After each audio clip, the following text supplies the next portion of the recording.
Hey everyone, thanks for tuning in. Hope everybody is adjusting to daylight savings time. For those of you who have young children, God bless you. We are struggling with this daylight savings time. I believe that the person who created daylight savings time did not have any children because if he or she did, they would not have implemented daylight savings time. You're watching part 3 on why would a Christian vote for Donald Trump. My commitment to you in this episode is to not share any more reasons why I'm voting for Donald Trump. At this stage of the game, I hope all of you have done your research, researched the candidates, the party, platform, what the issues are, and you've come up with your own conclusion and you're voting. And if you haven't voted, please go vote tomorrow. I have a prediction that I'm 100% sure will happen.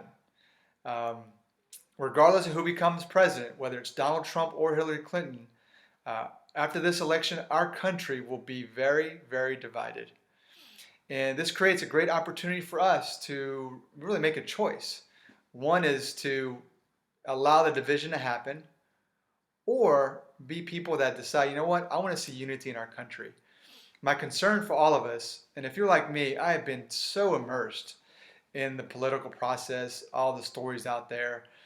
I'm kind of burnt out, and I probably will suffer some form of election PTSD. In part, I'm ready for it to be over, and so we can get an idea who's the next president, and then go from there. But regardless who becomes president, as my young son says, "Daddy, we got some work to do, and after this election, we're going to have a lot of work to do." And so you have a choice to either A, do nothing, or B, be a difference maker. So let me ask you a question. What are you burdened with? What are the stories you read, you hear that break your heart, that you go, you know what? I want to make a difference in that issue. For me, it's fatherlessness. I grew up in a broken home. And so, seeing divorce, seeing fatherlessness, seeing what that does to a child, I'm burned by that. And that's an issue I want to see change in. But for you, what is the issue you want to go and make a difference in, and go do that? As Gandhi says, be the change you want to see in this world. And I want to challenge all of you after this election. Don't go back to business as usual. We are as a society busier. We're distracted with our phones, with all the different technology, the busyness of life. We're inundated with information. It's out of control. And so it's easy to go back to the way things were and not do anything and be very passive. Or you can be the one that says, enough's enough. For me, when I look into the eyes of my children, I want to be the person who I want to create a world that's better for them. I challenged a group of people last week, and I said, my ceiling is Luke's floor. And the higher we go as a society, the higher we go as a country, the higher our children grow.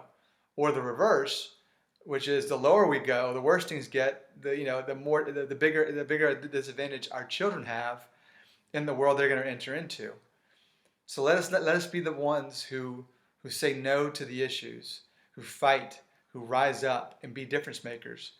Because I need you. I'm one man, and I want these videos to inspire you, to motivate you to be a difference maker, to be the one who says enough is enough. The issues that we're facing, I can't sit by any longer. It's time to rise up. Theodore Roosevelt has a great writing called The Man in the Arena. And he talks about two different people. There's one person who's the critic, who points to the man who's fighting, who points to the one that's actually trying, and gives the opinion and says how they could do it better, but do nothing. In the world we live in with Facebook, Twitter, comment feeds, people have a lot of opinions, but there's very few people who choose to be the other person, which is the man in the arena, the person who wants to find a battle to fight and go fight it, the person who wants to to dare greatly, who takes a risk, who finds a worthy cause and goes after it. What's the legacy you want to leave for your children?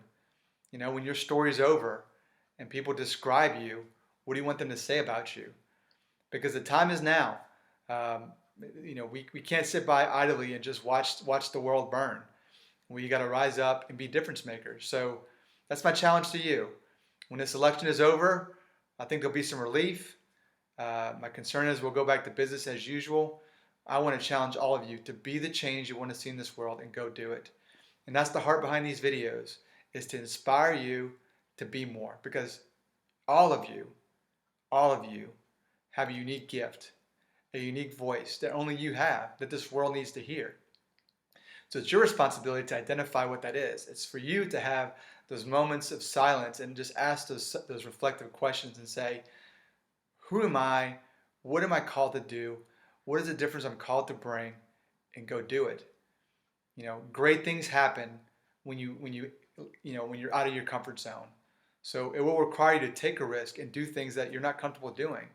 But man, let us be people who dare greatly and who finished well. That's my heart. That's what I want to see for you. That's what I want to see for me. And I want, my children to look at me and that I'm their hero. And they said, my dad fought a worthy cause and was a difference maker. And I want that for you. So join me. Subscribe to this YouTube page. Be the change. Be the difference maker. And let's not accept things as they are. Let's be the ones who come together and be difference makers. Thanks for tuning in.